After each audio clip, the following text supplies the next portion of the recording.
آپ کو کیا لگ رہا ہے کہ ایران اس ایپیسوڈ میں سروائیو کر پائے گا؟ 2002 میں پریس کانفرنس ہوئی، انہوں نے اپنے ایٹمی پروگرام پر کام شروع کر دیا ہے، جو آیت اللہ کی طرف سے فتویٰ بھی ہے، بلکہ جو امام خمینی ہے ان کی طرف سے فتویٰ تھا کہ ہم یہ نہیں بنائیں گے، رائٹ؟ السلام علیکم ناظرین، امید ہے آپ خیریت سے ہوں گے۔ آج ہمارے ساتھ ایک خصوصی مہمان ہیں، وہ ایسوسیٹ پروفیسر ہیں قائد یونیورسٹی میں انٹرنیشنل ریلیشن کے، اور وہ تہران میں کافی ٹائم گزار چکے ہیں، ادھر ریسرچ کے لیے گئے تھے اور ایران کی سوسائٹی اور سیاست پر اچھی نظر رکھتے ہیں، اور اس کے علاوہ اسرائیل پر بھی۔ آج ہمارا جو موضوع ہے یہی دو کنٹریز ہیں، اور ان سے جانیں گے۔ میں ان کا تعارف کراتا ہوں، ڈاکٹر قندیل عباس صاحب۔ ڈاکٹر صاحب کا جیسے میں نے پہلے ذکر کیا، ڈاکٹر صاحب ویلکم ٹو دا شو۔ جی بہت شکریہ۔ ڈاکٹر صاحب، آج کل کوئی پچھلے 2-3 دن میں آپ نے دیکھا ہوگا کہ ایکسپرٹس کی ایک آرمی تیار ہو گئی ہے ان کے اوور آل، یہ ایسے لگتا ہے کہ جیسے ہر بندہ وہ ایران کا کو سب سے زیادہ وہ جانتا ہے، جتنا وہ جانتا ہے کوئی اور نہیں جانتا۔ صحیح۔ تو آپ نے تو ادھر کافی ٹائم بھی گزارا، تو آپ کا تو یہ ایک تحقیق کا جو ایک ٹاپک بھی ہے، موضوع بھی ہے۔ تو ابھی جو صورتحال چل رہی ہے ایران، ایک لگتا ہے کہ کوئی کافی جھٹکے لگے ہیں شروع میں، ابھی بھی خیر جو ایک فوجی برتری تو اسرائیل کو نظر آ رہی ہے اسرائیل کی۔ آپ کو کیا لگ رہا ہے کہ ایران اس ایپیسوڈ میں سروائیو کر پائے گا یا نہیں؟ بہت شکریہ۔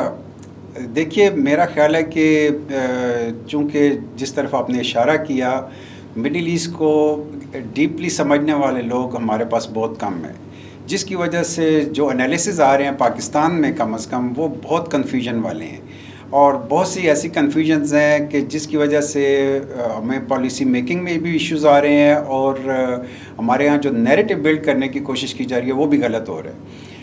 جہاں تک ایران کا تعلق ہے تو میرا خیال ہے اس کو جو روٹ کاز ہے ہسٹوریکلی، اس کو سمجھے بغیر پریزنٹ ڈائنامکس کو ہم نہیں سمجھ سکتے۔ آپ یہ دیکھیں کہ ایران میں جو اسلامک ریولوشن آیا ہے وہ تھا تو اسلامک ریولوشن، لیکن جو کنٹمپریری پولیٹکس ہے اس کی بنیاد پر ہم کہہ سکتے ہیں کہ اینٹی امریکن ریولوشن تھا وہ، اور وجہ اس کی یہ تھی کہ جب تک برٹشرز تھے ایران کے اندر شاہ کے زمانے میں، انہوں نے ان کی آئل انڈسٹری کو اپنے ہاتھ میں رکھا ہوا تھا۔ ان کے خلاف ایک ریوولٹ ہوا تھا 50s میں جو مصدق نے کیا تھا، اور اس نے جو پوری انڈسٹری تھی اس کو نیشنلائز کر دیا، اور اس نے کہا کہ برٹشرز کو ہم واپس بھیجیں گے۔ جو اس کے خلاف رجیم چینج آپریشن ہوا تھا وہ امریکنز نے آپریٹ کیا تھا، CIA نے۔ ابھی کچھ عرصہ پہلے جو ان کے کلاسیفائڈ ڈاکومنٹس تھے وہ جب ڈی کلاسیفائی ہوئے ہیں تو انہوں نے اس کو ایکسیپٹ کیا ہے کہ آپریشن آجاکس کے نام سے یہ رجیم چینج آپریشن ہم نے کیا تھا۔ یعنی یہ وہ روٹس ہیں جس کی وجہ سے ایران کی سوسائٹی میں اینٹی امریکنزم پایا جاتا ہے۔ یہ جو محمد مصدق کی میں بات کر رہا ہوں، یہ کوئی ریلیجیس نہیں تھا، اس وقت کی نارمل لبرل سیکولر لوگ تھے، نیشنلسٹ لیڈر تھے۔ اس کے ساتھ اس وقت کا ریلیجیس جو لوگ تھے وہ بھی اس کے ساتھ تھے۔ تو اس وقت سے میں سمجھتا ہوں کہ اینٹی امریکنزم شروع ہو گیا، یعنی برٹشر جب پیچھے ہٹے تو اس وقت سے امریکہ آگے آ گیا۔ اور اس کے بعد جو رضا شاہ تھا اس کے اوپر یہی الزام تھا کہ یہ امریکن پپٹ ہے، اور امام خمینی نے جو ریولوشن کی موومنٹ چلائی ہے، اس پوری موومنٹ میں ان کا جو بیسک نیریٹو تھا وہ اینٹی امریکن تھا۔ ایک تو وہ ظاہر ہے کنگڈم شپ کو نان ڈیموکریٹک ہونے کی وجہ سے کرٹیسائز کرتے تھے، لیکن ان کا ایک مین کرٹیسزم یہ تھا کہ رضا شاہ کو ابھی تک اگر بچایا ہوا ہے تو وہ امریکہ نے بچایا ہوا ہے۔ تو جب ریولوشن آتا ہے اس کے فوراً بعد بھی ہم دیکھتے ہیں کہ سب سے پہلے امریکن ایمبیسی کے سامنے وہاں پہ پروٹیسٹ ہوا، اور وہ پروٹیسٹ آپ یہ دیکھ لیں کہ تہران یونیورسٹی کے اسٹوڈنٹس نے کیا تھا، اور مین ڈیمانڈ یہ تھی کہ رضا شاہ چونکہ وہاں سے بھاگ گیا تھا تو وہ ڈیمانڈ یہ کر رہے تھے کہ رضا شاہ کو واپس کیا جائے، اور ہماری عدالتی جو کارروائی ہے اس کا حصہ بنا کے ہم اس کو ہینگ کرتے ہیں یا اس کو جیل میں ڈالتے ہیں۔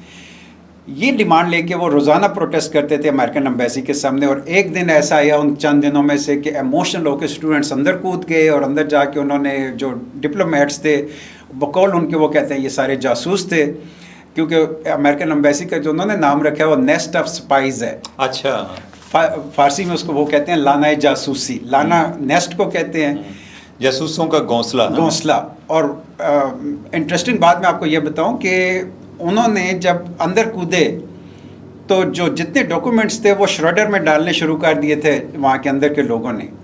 تو اب تو شریڈر ایسے آ گئے ہیں کہ جو پاؤڈر بنا دیتے ہیں، لیکن اس وقت والے شریڈر تھے جو لمبی لمبی اسٹرپس بنا دیتے تھے، تو وہ انہوں نے پیپر ڈال دیے تھے سارے. لیکن امریکنز نے نہیں امریکنز نے کہ یہ ان کے ہاتھ نہ آئے، ان کے ہاتھ نہ آئے. میں یہ بتا رہا ہوں کہ نیسٹ آف سپائز اس کو کیوں کہتے ہیں. ان کے جو اسٹوڈنٹس تھے انہوں نے اس کے بعد جب ان کو پکڑ لیا 52 لوگوں کو 444 ڈیز تک ان کو اپنی کسٹڈی میں رکھا تھا، 52 لوگوں کو. اس دوران انہوں نے وہ شریڈر والے کاغذ نکال کے ان کو آپس میں جوڑ کے وہ ساری چیزیں انہوں نے دوبارہ ریکور کی. واہ. اور آپ کے لیے انٹرسٹنگ ہوگا کہ انہوں نے جو پورے اس ریجن کے بارے میں انفارمیشن تھی اس کے جو ڈی کلاسیفائی کر سکتے تھے اس کی بکس چھاپ دی انہوں نے، بکلیٹس. اور اس میں 2 والیوم پاکستان کے اوپر بھی ہیں. اچھا. میرے پاس موجود ہیں. اچھا. تو اس میں یعنی آپ کو حیرت ہوگی کہ ایران کی جو تہران میں امریکن ایمبیسی ہے وہاں پہ یہ خبر کیوں جائے کہ آج ضیاء الحق کے ساتھ ناشتے میں کیا کھایا، کون کون ملا صبح کے وقت، پھر وہ کہاں گئے. یعنی اب ایرانیوں کا پرسپیکٹیو یہ ہے کہ یہ مڈل ایسٹ اور ساؤتھ ایشیا کے لیے جو CIA کا ریجنل ہیڈ کوارٹر تھا وہ تہران میں امریکن ایمبیسی تھی، اس لیے وہ اس کو نیسٹ آف سپائز کہتے ہیں. اوکے. تو پاکستان پہ ویسے بائی دا وے کیا کوئی اس ٹائم کوئی انکشافات ہوئے؟ میں نے ابھی چھوٹی سی ایک بات بتائی لیکن بہت سی انفارمیشن تھی اس میں، وہ کسی وقت ڈیٹیل سے آپ دیکھیں. میں نے آپ کو بتایا کہ اتنی مائنر سی انفارمیشن بھی اس میں آئی ہوئی ہے کہ آج ضیاء الحق صاحب نے اخبار ان کے پاس گیا، پھر اس میں کیا پڑھا انہوں نے اور کیا لوگ کون کون ملے ناشتے پہ، اور پھر وہ کہاں گئے، میٹنگ کہاں ہوئی. یعنی اس کا ایران سے تو کوئی تعلق نہیں ہے نا. یعنی یہ ساری رپورٹس وہاں جاتی تھی، وہاں بیٹھ کے آپریشن. ایرانیوں کا اب یہ سارا پرسپیکٹیو ہے. اس میں آپ دیکھیں پوری ورلڈ کے بارے میں جن جن کنٹریز کی انفارمیشن تھی انہوں نے چھاپ دی ہے، اوریجنل ڈاکومنٹ بھی چھاپے ہیں، ساتھ ٹرانسلیشن بھی چھاپ دی ہے اس کی. اچھا. جی ہاں. تو اب جب یہ لوگ پکڑ لیے انہوں نے، یہاں سے وہ انٹینس ہو گیا ایران امریکہ کا جو آپس میں کنفرنٹیشن. اچھا ڈاکٹر صاحب ادھر میں ایک جگہ رکوں گا کہ اوور آل جو ایک زیادہ آن گراؤنڈ پریزنس تو برطانیہ کی نہیں تھی ادھر ایران میں؟ مصدق سے پہلے تک میں نے عرض کیا نا، اس وقت تک پوری مڈل ایسٹ، بلکہ جو مصدق کے ساتھ بھی جو مسئلہ آیا تھا جی وہ یہی تھا نا کہ جو ان کی جو ایک ریفائنری تھی، برٹش ریفائنری اینگلو، ہاں یعنی کہ اس کے حوالے سے ایک ڈسپیوٹ آیا تھا، لیکن اگین وہ برطانیہ کے ساتھ تھا. لیکن جو ہسٹوریکلی آپ دیکھیں نا، جو برٹش کالونیل پاور تھی نا 50-60s تک ان کا رول رہا ہر جگہ پہ. یعنی سیکنڈ ورلڈ وار کے بعد گریجولی انہوں نے اپنی جو کالونیز تھی ان کو چھوڑنا شروع کر دیا تھا.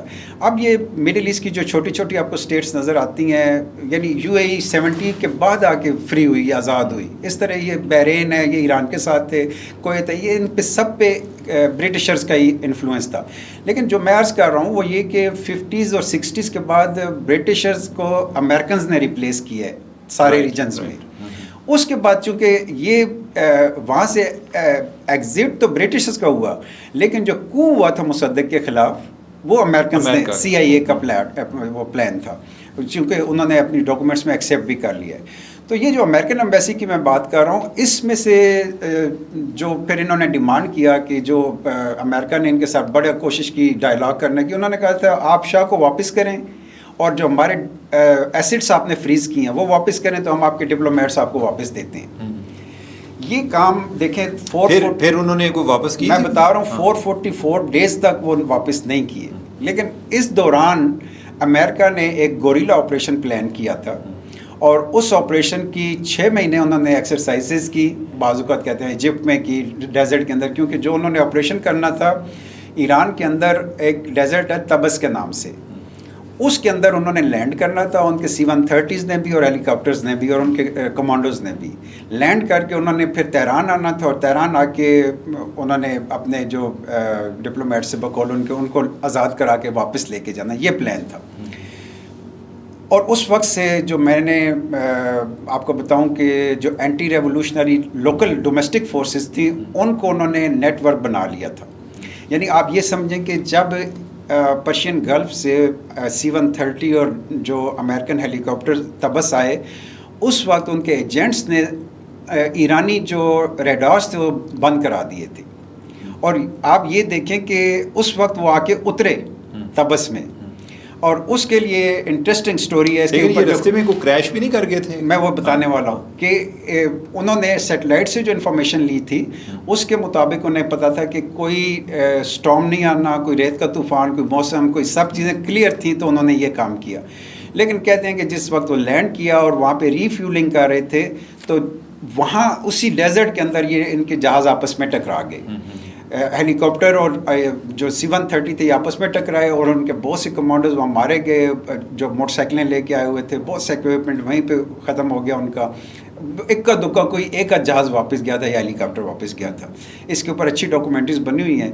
تو یہ یعنی بائی فورس وہ اپنے ڈپلومیٹس کو نکالنا چاہ رہے تھے. اس کے بعد خیر بعد میں الجزائر میں ان کے ڈائلاگ ہوئے اور ڈائلاگ کی نتیجے میں امریکہ نے ان سے وعدہ کیا تھا جی کہ ہم آپ کے جو سینکشنز ہیں وہ ختم کریں گے، جو ایسڈس ہیں وہ ڈی فریز کریں. اس بیس پہ الجزائر کی وساطت سے پھر ان کو اپنے ڈپلومیٹس واپس ملے تھے. لیکن امریکہ نے اپنا وعدہ پورا نہیں کیا اور اس نے آج تک اس وجہ سے ان کی رائیولری آگے بڑھتی رہی. اوکے. اچھا ڈاکٹر صاحب، ایک چیز اور ادھر جو ضروری ہے، امریکہ کا تو آپ نے بتا دیا کہ ان کو کس بات کا غصہ ہے.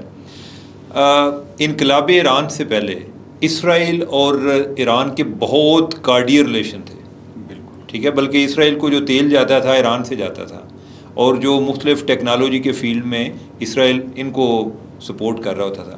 یہ کیا ہوا؟ یعنی کہ یہ ان کا کانفلکٹ پوائنٹ کیا تھا؟ یعنی کہ سفارتی تعلقات تو موجود تھے، ہمارے تو چلیں شروع سے نہیں ہیں، لیکن ان کے تو تھے.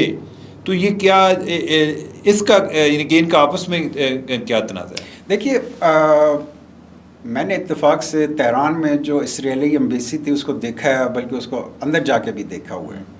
اس لیے کہ جب ریولوشن کے فوراً بعد وہاں پہ جو ایمبیسی تھی وہاں ان کو بھاگنا پڑا وہاں ایمبیسی چھوڑ کے. اور اس کی ریزن یہ بنی کہ امام خمینی نے جب جو موومنٹ چلائی تھی ریولوشن کے لیے، تو ریولوشن سے پہلے جب مرگ بر امریکہ کا نعرہ لگتا تھا تو اس کے بعد مرگ بر اسرائیل کا نعرہ بھی لگتا تھا، یعنی اس کا پارٹ اینڈ پارسل تھا.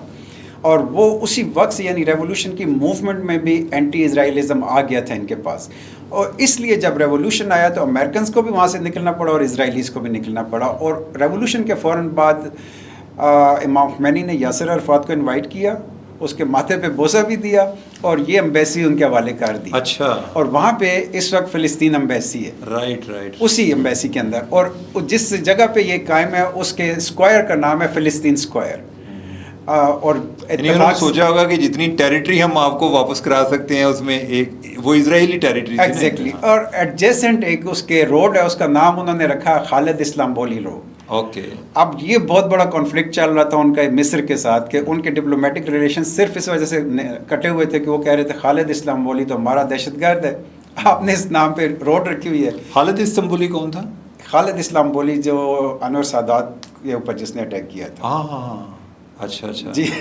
رائٹ. تو اب یعنی ابھی پچھلے دنوں سے یہ ایک کنفلکٹ یہ بھی چل رہا تھا کہ جو خالد اسلامبولی روڈ ہے اس کا نام اب وہ چینج کر کے رکھ رہے ہیں حسن نصر اللہ روڈ. ہاں. تو یہ بھی ایک جو خالد ہے یہ کوئی مصری ہے. جی. ٹھیک ہے. اوکے. ٹھیک ہے. تو اب یہ ایمبیسی اس طرح ان کے پاس چلی گئی. اب جب دیکھیں ایران کی جو فورسز ہیں نا وہ 3 ہیں مین، یعنی پوری دنیا کی طرح ایک آرمی ہے، ایک نیوی ہے اور ایک ایئر فورس ہے. پوری دنیا میں ایسے ہوتے ہیں، لیکن انہوں نے ایک چوتھی فورس بنائی اس وقت، سپرا فورس. سپرا بھی نہیں کہہ سکتے لیکن اصل میں تھی ایکسٹرنل آپریشن کے لیے. اس کا نام رکھا القدس فورس. اوکے. ٹھیک ہے. یعنی القدس فورس کے نام سے ہی آپ کو لگتا ہے کہ بیت المقدس کی آزادی ان کا مشن تھا. یہ آپ کو روٹ کاز میں بتا رہا ہوں کہ کیسے اسرائیل کے ساتھ یا امریکہ کے ساتھ ان کا کانفلکٹ بنتا ہے. تو القدس فورس کا جو مین آبجیکٹیو تھا وہ بیت المقدس کی آزادی، اور امام خمینی نے بالکل ریولوشن سے پہلے اور بعد میں یہ کہہ دیا تھا کہ Israel is cancerous tumour that must be eliminated. اس کا کوئی علاج نہیں ہوتا، جو کینسر کا پھوڑا ہوتا ہے اس کو صرف علاج یہ کہ اس کو کاٹ دیا جائے. یہ پہلے دن سے ان کی پالیسی تھی، اور جو ابھی ان کے سپریم لیڈر ہیں انہوں نے اسی کو ریٹیفائی کیا ہوا ہے. آپ کو احمدی نژاد کے پیریڈ میں سنا ہوگا آپ نے کہ ہر جگہ وہ یہی ریپیٹ کرتے تھے کہ جی اسرائیل ایک سرطان کا پھوڑا ہے، اس کو دنیا کے نقشے سے مٹانا ہے ہم نے. یہ آفیشیل پالیسی ہے. یعنی اس وجہ سے ایران کو اسرائیل اپنے لیے ایگزسٹینشیل تھریٹ سمجھتا ہے. اور اس بیس پہ جو ان کی آپس میں کانفلکٹ بنا ہے، آپ یہ دیکھیں کہ دوسری طرف اسرائیل کا جو پلان تھا وہ گریٹر اسرائیل کا تھا. اب گریٹر اسرائیل کا پلان انہوں نے ایگزیکیوٹ کرنا شروع کر دیا. پہلے تو وہ ظاہر ہے فلسطین میں لوگوں کو گھروں سے نکال کے اور یورپ سے لا کے ان کو یہاں بسایا گیا، اور جسٹیفیکیشن یہ دی گئی تھی کہ ہٹلر نے ان کے اوپر ظلم کیا ہے، بجائے اس کے کہ یورپ میں ان کو کوئی ملک دیا جاتا. انہوں نے کہا جی ہماری پرومسڈ لینڈ جو ہے وہ فلسطین ہے، یہاں لے آئے. یعنی اوریجن اس کا غیر قانونی اللاجیکل تھا. خیر یہاں تک وہ آ گئے، لیکن چونکہ گریٹر اسرائیل کا کانسیپٹ اب متھ اور ریالٹی کتنی ہے آپ اس سے دیکھ لیں کہ فلسطین کے یا اسرائیل کے ارد گرد جتنی بھی کنٹریز ہیں، کوئی نہ کوئی حصہ اس وقت اسرائیل کے پاس ہے. یعنی ایجپٹ کا بھی کچھ حصہ انہوں نے قبضہ کیا ہوا ہے، سیریا کا بھی، سرائے سینا کا، سیریا کی جو ہے وہ گولان ہائٹس ان کے پاس ہے، سعودرن لبنان ان کے قبضے میں تھا، جارڈن کا بہت بڑا حصہ ان کے پاس ہے. یعنی ساری ہمسایہ جو کنٹریز تھے ان کے پاس. اسی وجہ سے جو عرب اسرائیل کانفلکٹ تھا جس میں 6 ڈے وار بھی ہوئی، تو 6 دن کے بعد تمام کی تمام عرب کنٹریز سرنڈر کرنا پڑا. ان کو اتنی پاور تھی اسرائیل کے پاس، لیکن یہ گیو اپ کرنا پڑا. جو انہوں نے قبضہ کر لیا تھا انہیں کے ہاتھ میں رہ گیا. اس میں ایک جگہ پہ صرف یعنی سعودرن لبنان میں ان کو واپس کرنا پڑا ایریا. وہ جو 2006 میں 33 ڈیز کی وار ہوئی حزب اللہ کے ساتھ، ان کی حزب اللہ ظاہر ہے ایرانی پارٹنر تھے، اور ان کے ساتھ جو وار ہوئی الٹیمیٹلی ان کو ڈائلاگ کر کے وہاں سے ریٹریٹ کرنا پڑا، اور وہ سعودرن لبنان انہوں نے آزاد کرا لیا. باقی سارے علاقے ان کے پاس ہیں. اب اس ساری صورتحال میں ایران کی جو پالیسی تھی ریولوشن کے بعد، یہ جو انہوں نے لبنان کا حصہ واپس کیا، یہ کب کی بات ہے بولا؟ 2006 کی بات کر رہا ہوں. 2006 میں؟ جی ہاں. 33 ڈیز کی وار تھی حزب اللہ کے ساتھ. اس میں وہ ایریا چھوڑنا پڑا. اس کے بعد یعنی انٹینس ہو گیا ان کا ایران کے ساتھ. تو اب اس سٹیج پہ چونکہ وہ ایران کا اور حزب اللہ کا الائنس تو میرے خیال 1980 کی دہائی میں شروع ہوا نا، 80 کی دہائی کے آغاز. لیکن یہ ریولوشن سے پہلے کا الائنس ہے. اوکے. کیونکہ بہت سے ایرانی ریولوشنریز جو ہیں وہ ٹریننگ لینے لبنان یا ایجپٹ جاتے تھے. یعنی جو ریولوشن کی موومنٹ تھی، یا اخوان المسلمون جس کو مسلم بردرہڈ کہتے ہیں سیریا ایجپٹ کی، وہاں، یا اس وقت عمل ملیشیا تھی لبنان کے اندر. اس وقت حزب اللہ نہیں تھے. حزب اللہ ریولوشن کے بعد یہ نام بنا ہے. اس وقت عمل ملیشیا تھی جس کے لیڈر تھے موسیٰ صدر، امام موسیٰ صدر. وہ ریولوشن کے دنوں میں ہی ایک وزٹ پہ یو اے ای آئے تھے، اور یو اے ای کے بعد انہوں نے لیبیا جانا تھا، اور رستے میں یا لیبیا پہنچ کے وہ کہیں پہ کڈنیپ ہو گئے تھے، جن کا آج تک پتہ نہیں چلا. اچھا. یعنی ان کا کوئی کچھ پتہ نہیں چلا. موسیٰ صدر کا. تو یہ عمل ملیشیا کے ہیڈ تھے. خیر اس کے بعد آپس میں ان کا کچھ اختلاف ہوا، تو پھر یہاں سے حزب اللہ 80-81 میں بننی شروع ہوئی. ابھی بھی دونوں پارٹیاں موجود ہیں، لیکن آپس میں ان کی کولیبریشن بھی ہے. تو حزب اللہ اصل میں دونوں ایران کے پارٹنر ہی ہیں. کچھ تھوڑے سے ڈفرینسز ہیں ان کے. لیکن اب وہ جو گریٹر اسرائیل کا پلان میں آپ کو بتا رہا ہوں نا، اس کو کاؤنٹر کرنے کے لیے ایران نے اپنی سافٹ پاور یوز کی، اور انہوں نے پورے ریجن میں اسٹیٹس کے ساتھ تو وہ چل نہیں پا رہے تھے، انہوں نے نان اسٹیٹ ایکٹرز کو اپنا پارٹنر بنانا شروع کر دیا. تو وہی آپ کو حزب اللہ، حماس، اسلامک جہاد، ہوتیز، عراق کے اندر جو حشد الشعبی کے نام سے 34 گروپس ہیں وہ ان کے ساتھ، یہ ایک ایسا نیٹ ورک انہوں نے بنا دیا جس کو آفیشیلی ایکسیس آف ریزسٹنس کا نام دیا انہوں نے. یعنی مقاومتی بلاک اس کو کہتے ہیں، مزاحمتی تحریک. تو اب ایران کی جو ڈیفنس پالیسی تھی اگینسٹ یونائٹڈ اسٹیٹس یا against Israel, that was based on defending Iranian land out of Iranian borders. اب ظاہر ہے یہ پارٹنرز جو تھے، جہاں پہ بھی ایران کو تھریٹ ہوتا تھا پارٹنرز آگے فائٹ کرتے تھے. اور یہ جو ایران کو سمجھنے والے لوگ ہیں اکثر سوال کرتے ہیں کہ پچھلے 46 سال میں سب سے بڑی رائیولری ہمیں ایران اور امریکہ کی آپس میں نظر آتی ہے، تو کیا وجہ ہے کہ آج تک امریکہ نے ڈائریکٹ ایران پہ اٹیک نہیں کیا؟ یہ سوال بنتا ہے. حالانکہ 8 سال صدام نے جب ایران کے ساتھ جنگ کی، اس جنگ کے دوران بھی امریکہ صدام کے پیچھے کھڑا ہوا تھا اور پوری سپورٹ اس کو کر رہا تھا، اور ایران کے اوپر سینکشنز بھی تھی، لیکن ڈائریکٹ کبھی انوالو نہیں ہوا. اب تھیریٹیکلی ہم بعض اوقات کلاسز میں یہ چیز پڑھاتے ہیں کہ جب کسی ملک میں کوئی ڈیموکریٹک حکومت ہوتی ہے جس کی روٹس اپنے پبلک کے اندر ہوتی ہیں، امریکہ کبھی وہاں جا کے انٹرفیئر نہیں کرتا، کیونکہ ان کو یہ پتہ ہے کہ بوٹ آن دا گراؤنڈ میں ان کو سپورٹ نہیں ملے گی. اسٹریٹ میں جائیں گے تو ان کو ریزسٹنس ملے گی. اس وجہ سے وہ جب افغانستان آتے ہیں یا عراق آتے ہیں ان کو پتہ تھا وہاں کے رولرز جو ہیں پاپولر نہیں ہیں, وہاں سے سپورٹ ان کو مل جائے گی, اور ایسے ہی ہوا. لیکن تھیوریٹیکلی ایران کے بارے میں ہمیشہ اس بات پہ رہے کہ جب تک یہاں پہ ان کو کوئی پاپولیرٹی نہیں مل سکتی امریکن پپٹس کو یا امریکن جو کوئی حمایتی لوگ ان کو, اس وقت تک وہ یہاں پہ انٹرفیئر نہیں کرنا چاہ رہے تھے.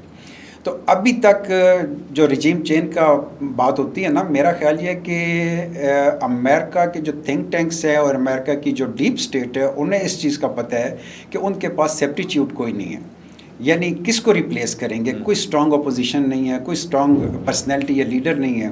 ایک نام جو ابھی میڈیا میں آپ سن رہے ہیں وہ رضا شاہ کے بیٹے کا ہے, اور وہ ظاہر ہے کہ پچھلے 50 سال سے ایران سے ہی باہر ہیں, اور نہ ایران کے اندر ان کا کوئی خاندان ہے, نہ ان کے فالوور ہیں, نہ ان کی پارٹی ہے. وہ یورپ میں ہی ہوتے ہیں. ابھی پچھلے دنوں نتنیاہو سے بھی ان کی ملاقات ہوئی ہے, اور ایک جو حزب تودہ ہے پرانی پارٹی یا ایک دو اور پارٹیاں ہیں ان کے کچھ فالوورز ہیں ایران میں. تو پچھلے دنوں ان کا بھی 2 دن پہلے خبر آ گئی کہ ہم اپنی حکومت کے مخالف ضرور ہیں لیکن اسرائیل کی دی ہوئی کوئی حکومت لینے کو ہم تیار نہیں ہیں.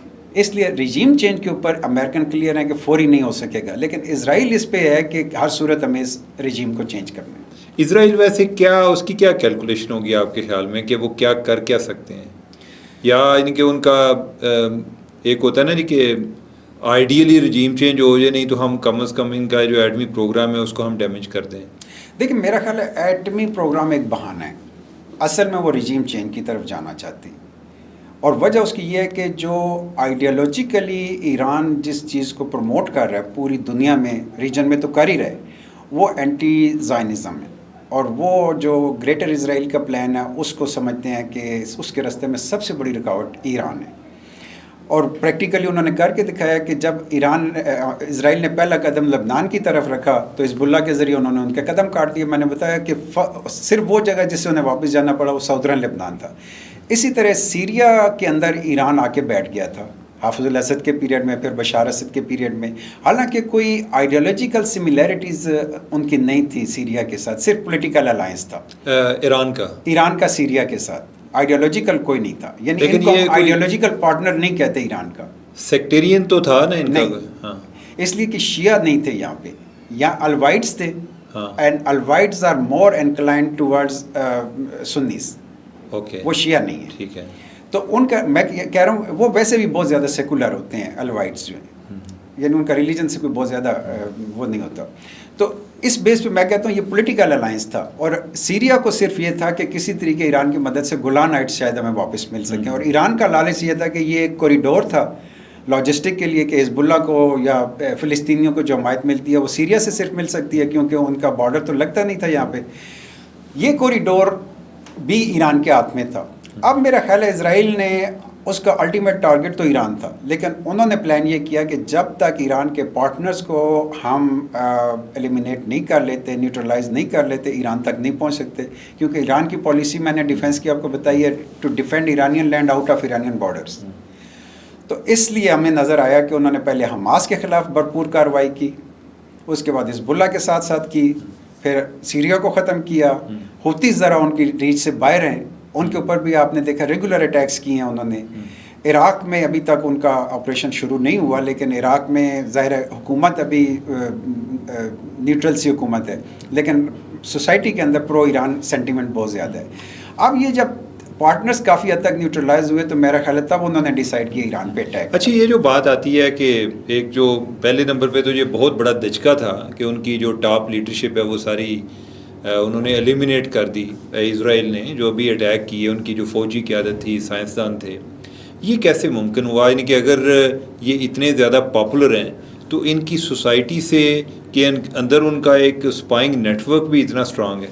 دیکھیے ایران کے ریولوشن کے سٹارٹ سے ہی نا جو اینٹی ریولوشن فورسز تھیں وہ بڑی اسٹرانگ رہی ہیں, اگرچہ وہ حکومت میں تو نہیں آ سکی, لیکن اسٹرانگ اس سینس میں رہی ہیں کہ انہوں نے ریولوشن کے پہلے 2-3 سالوں میں اتنے بڑے بڑے بلاسٹ کیے ہیں اور اتنے بڑے بڑے ٹیررسٹ ایکٹیویٹیز کی ہیں، جس میں ایک ہی دن میں ایران کے پریزیڈنٹ اور پرائم منسٹر کو ایک ہی کمرے میں بلاسٹ کر کے مار دیا گیا تھا. اچھا. ایک ہی دن میں. یعنی محمد علی رجائی اور جواد باہنر، ایک پرائم منسٹر ایک پریزیڈنٹ تھے، ایک میٹنگ کر رہے تھے، ان کا جو اپنا ہی سیکرٹری تھا اس نے بلاسٹ کیا. اس کا نام تھا مسعود کشمیری. اچھا. کشمیر سے تو اس کا کوئی تعلق نہیں تھا، اس کا ویسے فیملی نیم تھا. اب وہ اس وقت کی جو سیکیورٹی کونسل تھی اس کا سیکرٹری بھی تھا اور ان کا بھی سیکرٹری تھا. اور جب وہ بلاسٹ ہوتا ہے اس کمرے کا سارا ملبہ اٹھایا جاتا ہے تو ملا تو کچھ نہیں، باڈیز تو نہیں ملی، لیکن انہوں نے کچھ ہڈیاں اور کچھ چیزیں اٹھا کے 3 تابوتوں میں رکھی. اور اس کے بعد جو ان کا فیونرل ہوا اس میں انہوں نے بڑا گلیمرائز کر کے یہ ہمارے شہید ہیں، اور تینوں کا کہا کہ جی یہ شہید ہو گئے ہیں، اور ان کا بڑے نعرے لگے تھے ان کے کہ آپ کے رستے کو ہم زندہ رکھیں گے. 2 دن بعد یہ مسعود کشمیری نے فرانس سے پریس کانفرنس کر کے کہا کہ یہ کام میرا تھا. اچھا. نہیں جو وہ یعنی اس نے بم انسٹال کیا، اوکے، خود وہاں سے نکل گیا. رائٹ. اور انہوں نے سمجھا کہ شاید وہ مارا گیا، وہ بھی اندر مارا گیا. یعنی یہ میں آپ کو بتا رہا ہوں کہ لیول آف پینیٹریشن کیا تھا. اسی طرح وہاں کی پارلیمنٹ کے ایک میٹنگ ہو وہ رہی. بھی زندہ ہے مسعود کشمیری؟ نہیں، کچھ عرصہ پہلے ابھی اس کی ڈیتھ ہوئی ہے. وہ کس گروپ، بعد میں کسی گروپ کو؟ وہی مجاہدین خلق آرگنائزیشن MKO کے نام سے، جو میں پہلے بتایا آپ کو، اسی سے اس کا تعلق تھا، جس کا ہیڈ جو ہے اس کا نام ہے مسعود رجوی. یہ مجاہدین خلق، جی ہاں، اس کا ذرا تھوڑا سا بتائیں. یہ اصل میں ایک گروپ بھی تھا جو ریولوشن میں بھی موجود تھا ریولوشن کے وقت، لیکن جب ایران کی اسلامی حکومت بنی ہے تو ان کے آپس میں ڈفرینسز ہو گئے تھے، اس لیے کہ یہ ایران کے سسٹم کو لبرلزم اور اس طرف لے کے جانا چاہ رہے تھے کہ دین کو بیچ میں نہ لایا جائے. یہ ذرا لیفٹسٹ تھے، مارکسسٹ کیا تھے؟ یعنی یہ لبرلسٹ تھے، یعنی سیکولرسٹ بھی کہہ سکتے ہیں آپ ان کو. تو انہوں نے اس وقت ڈفرینسز ان کے یہ تھے کہ اسلامک اسٹیٹ نہ بنے، ایک ڈیموکریٹک اسٹیٹ بنے. لیکن چونکہ ایران کی جو میجارٹی عوام تھی انہوں نے امام خمینی کے کہنے پہ موومنٹ میں شامل ہوئے تھے، اور وہ ان کی آئیڈیالوجی تھی اسلامزم. تو جو سسٹم بنا اس کے بعد جو ریفرینڈم ہوا تھا وہاں پہ باقاعدہ کہ نیا سسٹم کیا ہونا چاہیے، تو عوامی ووٹ کے ساتھ جو نیا سسٹم بنا کانسٹیٹیوشن، وہ اسلامک اسٹیٹ کے لیے بنا. یہیں سے ان کے آپس میں ڈفرینسز ہوئے.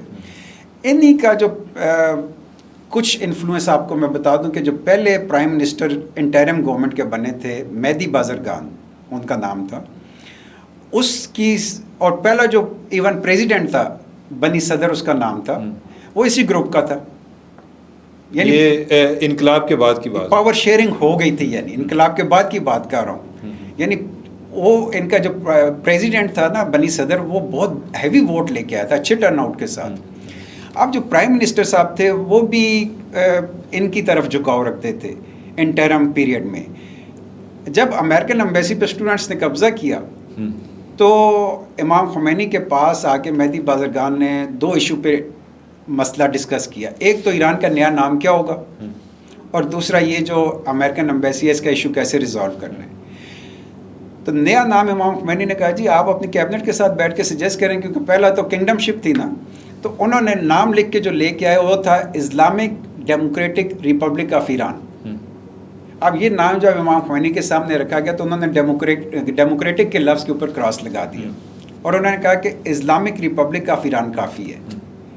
تو انہوں نے کہا جی ڈیموکریٹک، ہم تو کنگڈم شپ سے ادھر نکل کے آئے ہیں.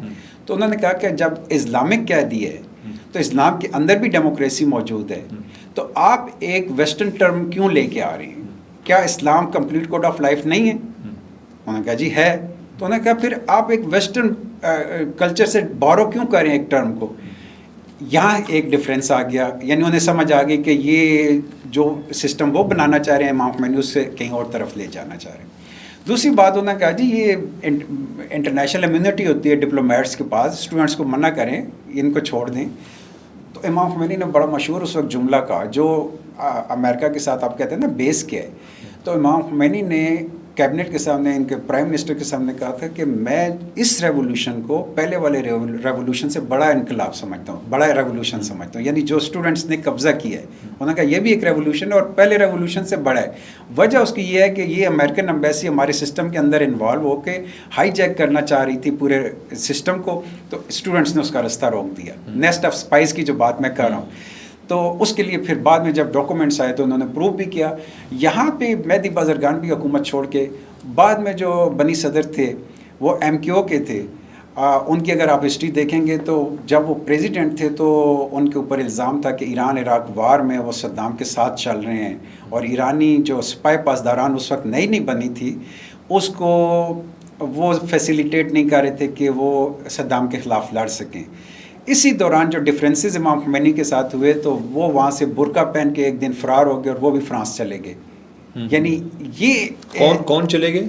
بنی صدر جو اس وقت کے پریزیڈنٹ تھے. رائٹ. اچھا, اور جو آپ بتا رہے تھے کہ پہلے جنہوں نے پریزیڈنٹ اور پرائم منسٹر کو مارا, جو یہ بات اس کے بعد کی بات, ہاں وہ ان کے بعد مہدی یعنی محمد علی رجائی اور جواد بانو رائے, ٹھیک ہے, اسی گروپ کے جو لوگ تھے نا, اب انہوں نے اسٹریٹ میں بھی اور بہت سی جگہوں پہ ٹیررزم شروع کر دیا. یعنی مجاہدین خلق نے, جی ہاں, یعنی کہ جو ان کو پرائم منسٹر اور پریزیڈنٹ کو مارا وہ بھی انہوں نے مارا. اوکے, ٹھیک ہے. اور اس کے بعد اور بھی مرڈر ہوئے کوئی؟ اس کے بعد تو بہت سے واقعات ہوئے. اچھا, بہت سے واقعات ہوئے ایران کی. جو آپ پوری ہسٹری دیکھیں نا, اس میں جیسے یہاں خوارج کو ہم دیکھ رہے ہیں نا, یہی بالکل کنڈیشن تھی. کبھی بازاروں میں, دکانوں پہ, کبھی مساجد میں, کبھی کہاں, یہ بلاسٹ ہونے شروع ہو گئے. یعنی جتنے پرو ریولوشن لوگ تھے انہوں نے مارنا شروع کر دیا. لیکن اس کے بعد ظاہر ہے آہستہ آہستہ ایران کا جو اپنا سسٹم تھا, سپاہی پاسداران, انہوں نے پیرالل ایک ملٹری فورس بنائی, کیونکہ شاہ کے زمانے کی جو فورس تھی اس کا نام تھا ارتش, فارسی میں فوج کو ارتش ہی کہتے ہیں.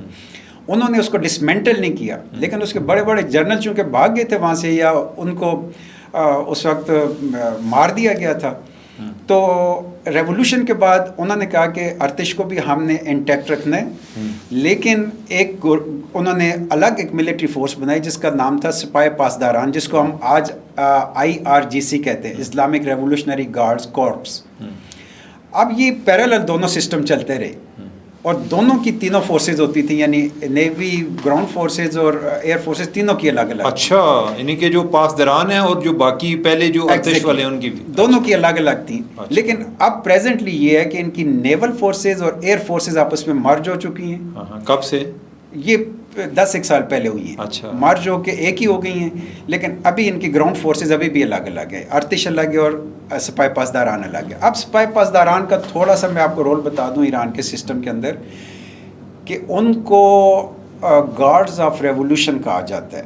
یعنی ہم عام طور پہ کہتے ہیں نا کہ فوج کو سیاست میں مداخلت نہیں کرنی چاہیے, تو وہاں پہ تھوڑا سا ان کو کانسٹیٹیوشنل اسپیس ملی ہوئی ہے کہ جب بھی ریولوشن کو اندر سے یا باہر سے خطرہ ہوگا وہ اپنا رول پلے کریں گے. تو اس لیے بہت سی جگہوں پہ ہمیں ان کا رول نظر آتا ہے. Defender of revolution, defender of, protector of, exactly.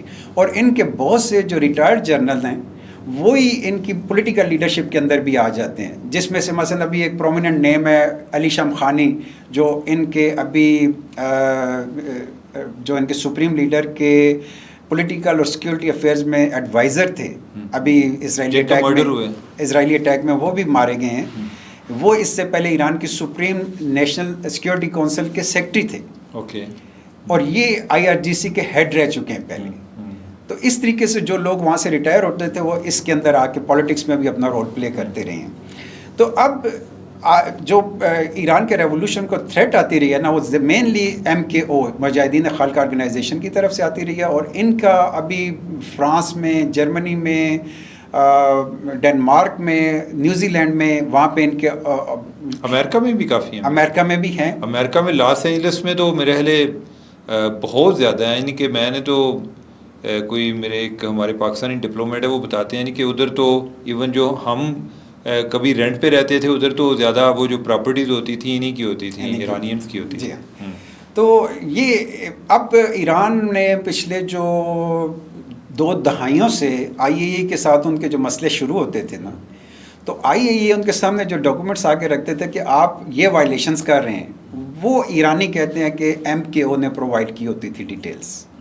لیکن یہ ہے کہ جو 2002 میں پریس کانفرنس ہوئی ادھر واشنگٹن میں, وہ علی رضا سم تھنگ تھا کوئی جس نے پریس کانفرنس کی تھی, جو ایک وہ نہیں تھے ریزسٹنس موومنٹ والے, جی کوئی ایک تھا کوئی نیشنل ریزسٹنس یا کوئی اس طرح کی تھی, جو پہلے جو انہوں نے وسل بلو کی تھی کہ انہوں نے اپنے ایٹمی پروگرام پر کام شروع کر دیا ہے, انریچمنٹ ہو رہی ہے. کوئی آپ کو ہے یعنی وہ بھی کوئی بندہ تھا, کوئی علی رضا تھا, کوئی نہیں خان زادے یا کوئی اس طرح کا؟ نہیں, میرا خیال ہے ابھی مجھے ایگزیکٹ یاد نہیں, لیکن وہ انہی کا کوئی بندہ ہوگا. اوکے, میرے خیال میں. لیکن وہ کوئی اس کی نا اس کا تھا میرے حلے نیشنل ریزسٹنس آف ایران یا کوئی ایرانین نیشنل ریزسٹنس؟ میں آپ کو یہ بتاؤں MKO کے نام چینج ہوتے رہے ہیں مختلف جگہوں پہ، لیکن لیڈرشپ وہی رہی ہے. جو میں نے 2 نام آپ کو بتائے نا، پیچھے اسپانسرشپ اور پیچھے مین لیڈرشپ وہی. تو ان کو کیا ادھر منافقین کہتے ہیں کہ ایران کے اندر منافقین کہتے ہیں ان کو. اچھا جی ہاں، یہ یعنی کہ سرکاری طور پہ ان کو ٹائٹل ملا ہوا ہے. لیکن کافی عرصہ تک یہ یورپ میں بھی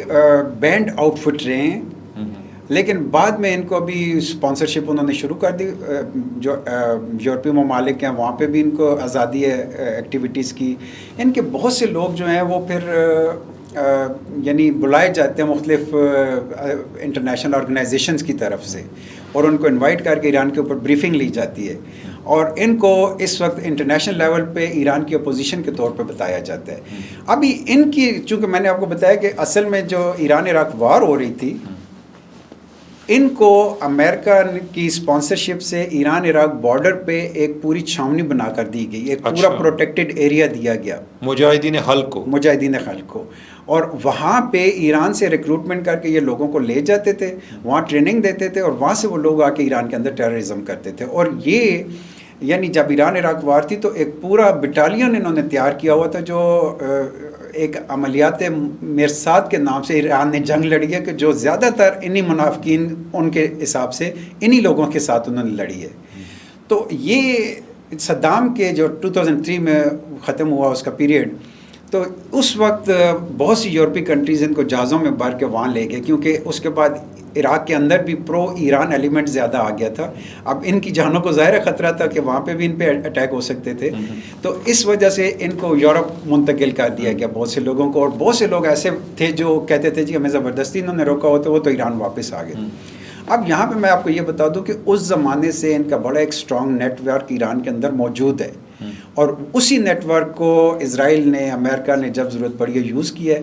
ابھی جو آپ جس طرف اشارہ کیا ہے کہ بہت سے ان کے ملٹری کمانڈرز کے اوپر اٹیک ہوئے، اور یہ اس کی بھی پیچھے ایک ہسٹری ہے. میں نے آپ کو بتایا ایران کے پریزیڈنٹ، پرائم منسٹر کو انہوں نے مارا، مجاہدین خلق نے، جی ہاں، پارلیمنٹ کے لوگوں کو مارا، کیبنٹ کے لوگوں کو مارا. ابھی یعنی 3-4 سال پہلے کا واقعہ کہ جو ایران کا فادر آف ایٹامک پروگرام تھا محسن فخری زادے، ٹھیک ہے، اس کو مارنے میں بھی اسی گروپ نے اپنا رول پلے کیا تھا، کیونکہ وہ اپنے گھر سے نکل کر جب آفس آ رہا تھا بہت ہائی لیول کی سیکیورٹی تھی. یعنی آپ سمجھ لیں کہ ایران کے ڈاکٹر عبدالقدیر تھا اس زمانے کے مطابق، یعنی محسن فخری زادہ بیس تھا اس پروگرام کی، اسی لیول کی سیکیورٹی تھی. اب انہوں نے جس رستے سے وہ آ رہا تھا تو ایک موڑ پہ انہوں نے ایک گاڑی کھڑی کی جس پہ لکڑیاں لوڈ کی ہوئی تھیں، اور اس کے اندر ایک گن فٹ کی ہوئی تھی، اور گن کے ساتھ انہوں نے فیس ریکگنیشن کا کمپیوٹر سسٹم سیٹ کیا ہوا تھا جس کو سیٹلائٹ سے کنٹرول کیا ہوگا. اب یہ دیکھیں اس گاڑی کو تو سیٹلائٹ نے نہیں نا پھینکا نیچے، گراؤنڈ پہ کسی نے یہ کام کیا ہوگا، یہ انہی لوگوں نے کیا، MKO کے لوگوں نے. اب وہ جو محسن فخری زادے کی گاڑی ہے تو اس کے ساتھ اس کی وائف بیٹھی ہوئی تھی، پیچھے گارڈز کی گاڑیاں تھیں، آگے گارڈز کی گاڑیاں تھیں، ان میں کسی کو کچھ نہیں کہا، لیکن گن نے پہچان کے محسن فخری زادے کو اس کے اوپر فائر کیا اور اس کی وہاں پہ اسیسینیشن ہو. اسی سے ریلیٹڈ ایک کویسچن ہے کہ اوورآل ابھی ایران کا جو وجہ تنازع بنا ہوا ہے ویسٹ کی نظر میں وہ ان کا ایٹمی پروگرام ہے. اس پر جو آیت اللہ کی طرف سے فتویٰ بھی ہے، بلکہ جو امام خمینی ہیں ان کی طرف سے فتویٰ تھا کہ ہم یہ نہیں بنائیں گے، رائٹ؟ جی بالکل ایسے ہی ہے. وہ اصل میں فتویٰ صرف اٹامک پہ نہیں تھا، فتویٰ یہ تھا کہ میس ڈسٹرکشن ویپن کوئی بھی ہو، ٹھیک ہے، وہ شرعی طور پہ حرام ہے. اوکے. اور یہ بات اس وقت شروع ہوئی تھی کہ جب ایران عراق جنگ کے دوران صدام کی طرف سے کیمیکل اور بایولوجیکل ویپن ایران کے خلاف بھی استعمال ہوئے تھے اور عراقی کردوں کے خلاف بھی استعمال ہوئے تھے. خاص طور پر حلبچہ کے نام سے ایک ایریا تھا عراق کا اپنا، جہاں پہ کردوں کے اوپر انہوں نے یہ کیمیکل ویپن صدام نے اپنی پاپولیشن پہ یوز کیا تھا، کیونکہ وہ اینٹی صدام تھے. تو اس وقت امام خمینی سے کہا گیا، ان کے اپنے کمانڈرز جو ایموشنل لوگ تھے انہوں نے کہا جی آپ ہمیں اجازت دیں ہم بھی یہ ویپن لیں. اس وقت انہوں نے جرمنی سے یہ کیمیکل ویپن لیا تھا. انہوں نے کہا کہ جی آپ ہمیں بھی اجازت دیں ہم بایولوجیکل اور کیمیکل ویپن بنائیں اور عراقیوں کے خلاف استعمال کریں. تو امام خمینی نے اس وقت بڑا واضح کہہ دیا تھا کہ یہ جب کیمیکل یا بایولوجیکل ویپن ہوتے ہیں تو اس نے پہچاننا تو نہیں، اس میں بے گناہ لوگ بھی مارے جائیں گے، عام بچے عورتیں بھی ماری جائیں گی. انہوں نے اس پہ فتویٰ دے دیا کہ یہ حرام ہے. اور فتویٰ جب انہوں نے دیا تو انہوں نے جنرلی دیا کہ جو بھی ویپن آف میس ڈسٹرکشن ہے وہ حرام ہے، بنانا بھی اور رکھنا بھی. ٹھیک ہے. یہ یعنی آج کو آپ کو پتہ ہے انٹرنیشنل لاء میں بھی ویپن آف میس ڈسٹرکشن جو ہے وہ پروہیبٹڈ ہے، منع کیا گیا ہے. تو یہ ان کا فتویٰ تھا، اسی فتویٰ کو جو ابھی پریزنٹ سپریم لیڈر ہیں انہوں نے بھی لے کے چلایا. میں اس کے بارے میں ایک آگے بتا دوں آپ کو کہ ایک اسلام آباد میں ایک اچھی کتاب اس پہ لکھی گئی تھی ایران کے نیوکلیر پروگرام پہ، جس کا اوپننگ میں نے لکھی تھی، اور اس میں نے جب یہ ڈیٹیل بتائی کہ جی ایران اس وجہ سے ویپن نہیں بنا رہا کیونکہ میرے خیال میں وہ کیپیبل ہیں، کیپیسٹی ان کے پاس ہے کہ وہ ایٹم بم بنا سکتے ہیں، کیونکہ 60% تک اس کی وہ انریچمنٹ جب کر لی ہے تو اس کے بعد تو کچھ بھی نہیں بچتا. لیکن میں ہمیشہ موقف یہ ہے کہ وہ فتویٰ کی وجہ سے ایٹم بم نہیں بنانا چاہتے. تو مجھے اس وقت کچھ لوگوں نے کویشچن کیا تھا جب میں یہ بول رہا تھا کہ جی اگر اسرائیل، یہ 10 سال پہلے کی بات میں کر رہا ہوں، اسرائیل اگر ایٹم بم ایران پہ پھینکے گا تو کیا اٹھا کے وہ فتوے کا کاغذ اس کے منہ پہ ماریں گے؟ تو میں نے انہیں بڑے آرام سے جواب دیا تھا کہ دیکھیں فتویٰ کا مطلب یہ ہوتا ہے کہ وہ کنڈیشنز پہ ڈیپینڈ کرتا ہے. مثلا اب کوا جو ہے ویسے تو حرام ہے، لیکن جب کسی کی جان خطرے میں ہو تو ایسی صورت میں وہی کوا حلال ہو جاتا ہے. یہ ابھی تک وہ فتویٰ واپس نہیں ہوا. میں یہی بتا رہا ہوں کہ اب ایران کے فتویٰ تو آج تک واپس نہیں ہوا، لیکن اگر آج میں سمجھتا ہوں کہ ایران کا پریشر آیا، امریکہ کا پریشر آیا، تو میرا خیال ہے کہ وہ نہیں بنانا چاہتے، لیکن یہ امریکہ اور اسرائیل ان کو پش کر کے اس سٹیج پہ لے گئے کہ وہ اب ویپن کی طرف چلے جائیں، یعنی ان کے پاس اس کے علاوہ شاید کوئی چارہ ہی نہ رہے. ادروائز میرا خیال ہے کہ ریلیجیس ان کا اور پولیٹیکل بلیو یہ ہے کہ ویپن آف میس ڈسٹرکشن اور حرام. اچھا، یہ بڑی انٹرسٹنگ بات ہے. میں پچھلے دنوں پڑھ رہا تھا کہ جو ان کی جو نیشنل انٹیلیجنس چیف ہے امریکہ کی، اس نے یہ بات کی کہ ابھی جو آیت اللہ نے ایٹمی ہتھیار بنانے کی اتھورائزیشن نہیں دی. مجھے بات کی سمجھ نہیں لگی کہ کیا اتھورائزیشن کا. اس کے بعد میں نے ایک جگہ پہ پڑھا جی کہ وہ فتویٰ آیا ہوا تھا.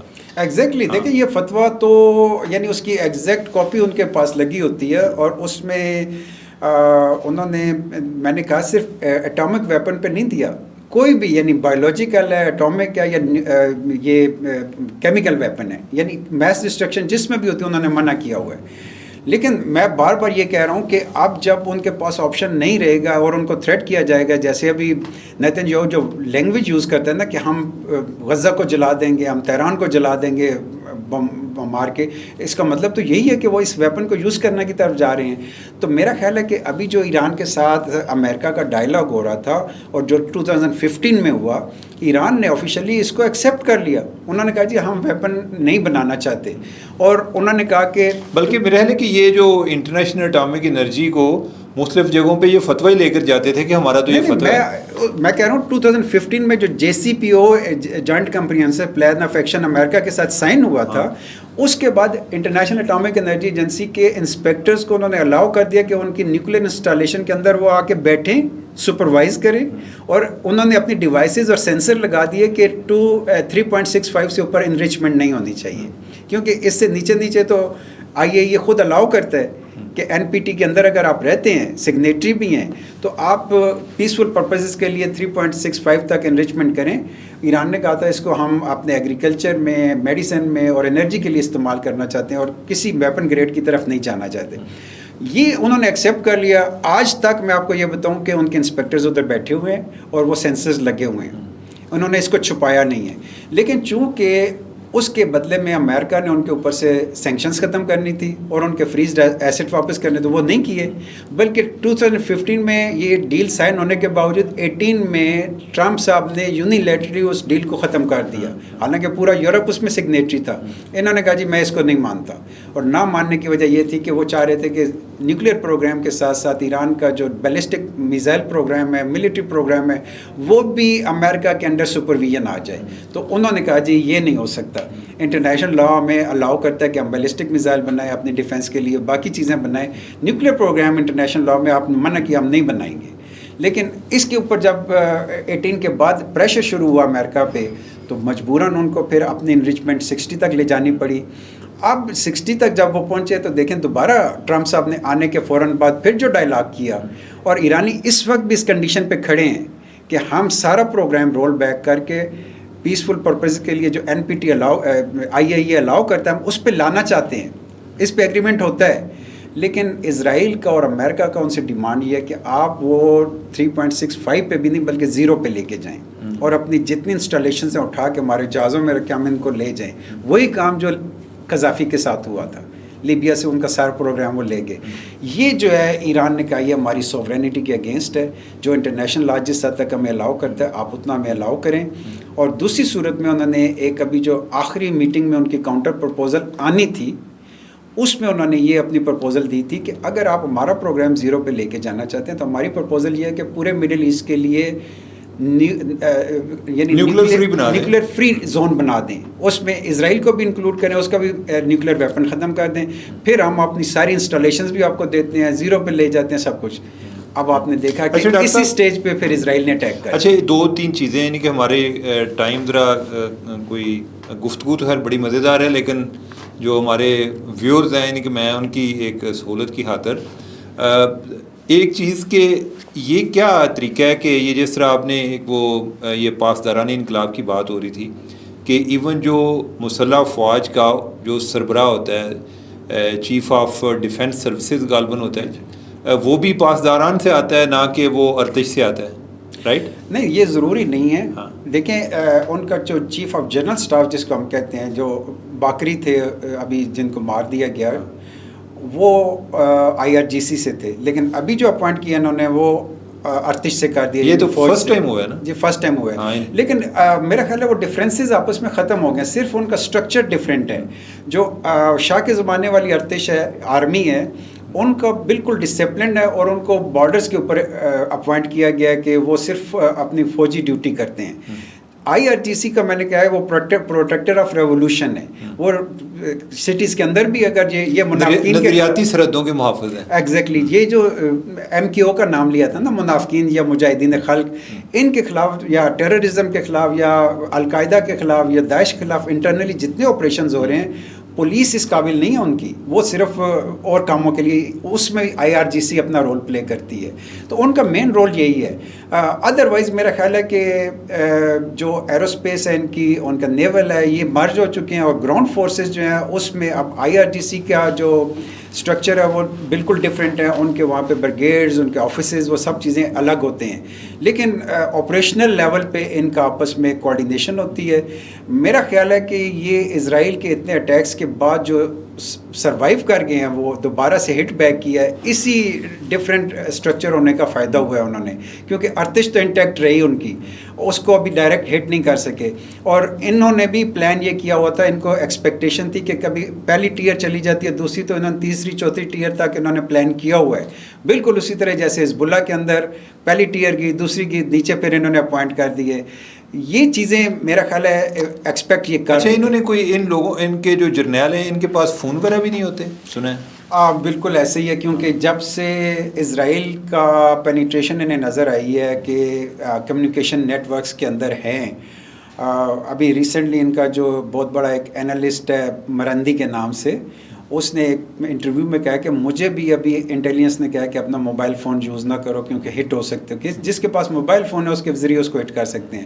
حسن نصر اللہ نے حزب اللہ کو اس وقت ایک فتویٰ دے کر کہہ دیا تھا کہ اپنے موبائل فون چھوڑ دیں. اچھا. تو انہوں نے, آپ کو پتہ ہے کہ ٹریڈیشنلی ہم شروع میں پیجر یوز کرتے تھے, اب وہ جو پیجر انہوں نے کسی انٹرنیشنل کمپنی سے بنوائے تھے, اسرائیل نے اس کے اندر ایکسپلوسیو رکھ دیا, اور وہ جب ان تک پہنچے وہ بلاسٹ ہوئے. ان کے پاس بھی اپنا ایک ڈومیسٹک سسٹم انہوں نے بنایا ہوا ہے, لیکن بڑا کمزور سا سسٹم ہے.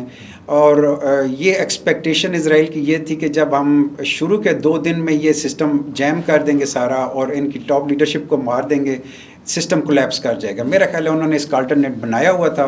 نہ صرف یہ کہ ان کی انٹرنل کمیونیکیشن دوبارہ سے انٹیکٹ ہو گئی, بلکہ جو جتنے مؤثر طریقے سے وہ اب بیلسٹک میزائل اٹیک اور ڈرون اٹیکس کر رہے ہیں, اس سے نظر یہ آتا ہے کہ انہوں نے الٹرنیٹ رکھا ہوا تھا. اچھا, لاسٹ کویسچن, آپ نے ٹویٹ بھی کیا 12 جون کو, آپ کا ٹویٹ آیا کہ بھئی یہ ان کی جو یہ اسرائیل ایک اسپائلر کا رول پلے کرے گا, یہ جو ایران اور امریکہ کے مذاکرات ہیں یہ کامیاب نہیں ہوں گے. تو ابھی آپ کو کیا لگتا ہے جو ابھی موجودہ صورتحال ہے اس میں کیا یہ چیزیں آگے بڑھ پائیں گی؟ دیکھیے, ٹرمپ صاحب کا جو سیکنڈ پیریڈ ہے جب یہ اقتدار میں آئے ہیں, تو یہ اپنے عوام سے جو ووٹ انہوں نے لیا ہے, امریکہ فرسٹ کا نعرہ لگایا انہوں نے, اور دوسرا انہوں نے کہا کہ پوری دنیا سے ہم جنگیں ختم کریں گے. اب مزید کفن جو ہے باکسز امریکن فورسز کے امریکہ نہیں آئیں گے، یعنی جنگیں ختم کریں گے. اس بیس پہ ان کو پاپولیرٹی ملی. اب وہ یوکرین وار ہو، فلسطین کی ہو، یا جہاں پہ بھی ہو، ان کے اپنے لوگ یہ ایکسپیکٹ کریں یہ واپس آئیں. اسی بیس پہ انہوں نے ایران سے بھی ریزالو کرنے کی کوشش کی.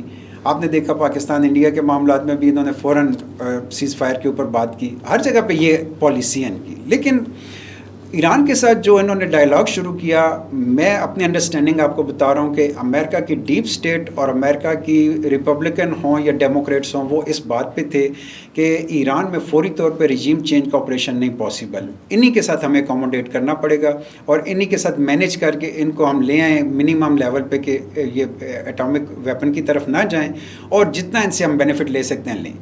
تو اس بیس پہ انہوں نے ڈائلاگ شروع کیا تھا. اب جو میرے جس ٹویٹ کی آپ بات کر رہے ہیں وہ میں پچھلے کئی عرصے سے یہ کہہ رہا ہوں کہ امریکہ تو ایران کے ساتھ اکوموڈیٹ کر کے چلنا چاہ رہا ہے، لیکن اسرائیل نہیں چاہ رہا. وجہ اس کی یہ ہے کہ اگر دیکھیں یہ ڈیل ہو جاتی ہے امریکہ کی ایران کے ساتھ، تو جتنا بھی اس کو ریسٹرکٹ کر دیں، دو چیزیں ضرور واپس کرنی پڑیں گی. ایک تو ان کے جو فریزڈ ایسٹس ہیں ایران کے، وہ بلینز آف ڈالرز ہیں، وہ واپس کرنے پڑیں گے، اور دوسرا ان کے اوپر سے سینکشنز ختم کرنی پڑیں گی.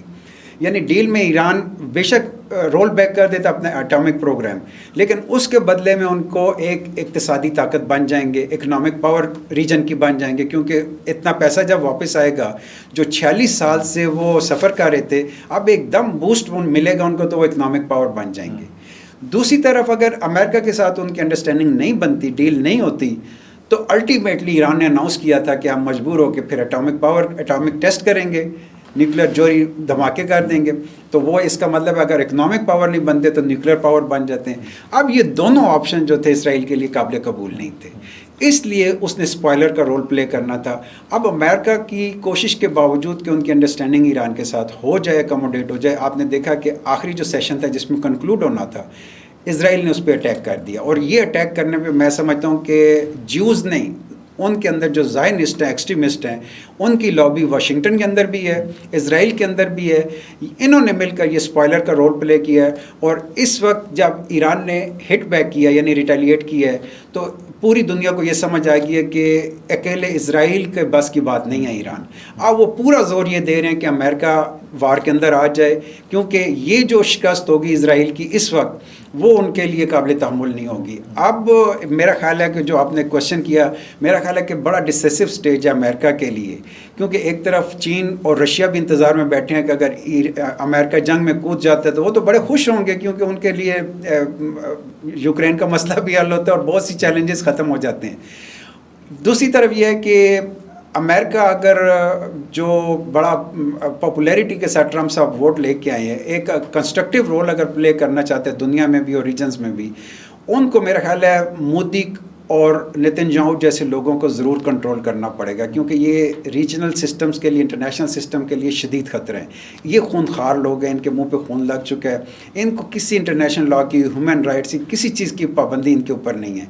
ان کو اگر یہ کنٹرول نہیں کرتے یا مزید ان کو لے کے چلتے ہیں، میرا خیال ہے نہ صرف یہ کہ خود امریکہ کے ڈکلائن کا یہ باعث بنے گا، بلکہ ریجنل لیول پہ، انٹرنیشنل لیول پہ اکانومی کو بھی شدید دھچکا پہنچے گا. کیونکہ ایران کے پاس جو آخری آپشن بچے گا وہ اسٹریٹ آف ہارمز کو بند کر سکتا ہے، باب المندب کو حوثیز کے ذریعے بند کرا سکتا ہے، اور یہاں سے آپ کو پتہ ہے کہ مور دین 50% انرجی ریسورسز یہاں سے گزرتے ہیں. اور یہاں پہ اگر یہ رک جاتا ہے تو پوری دنیا کی اکانومی کے لیے بھی اور پوری دنیا کے جو اسٹرکچرز ہیں ان کے لیے ایک دھچکا ثابت ہوگا. ڈاکٹر صاحب تھینک یو ویری مچ. میرے لیے بڑی نئی چیزیں تھیں، میں نے آپ کی گفتگو سے بڑا سیکھا، اور مجھے امید ہے کہ ہمارے ویورز جو ہیں ان کو بھی یہ گفتگو پسند آئی ہوگی. ہمیں اجازت دیں. اللہ حافظ.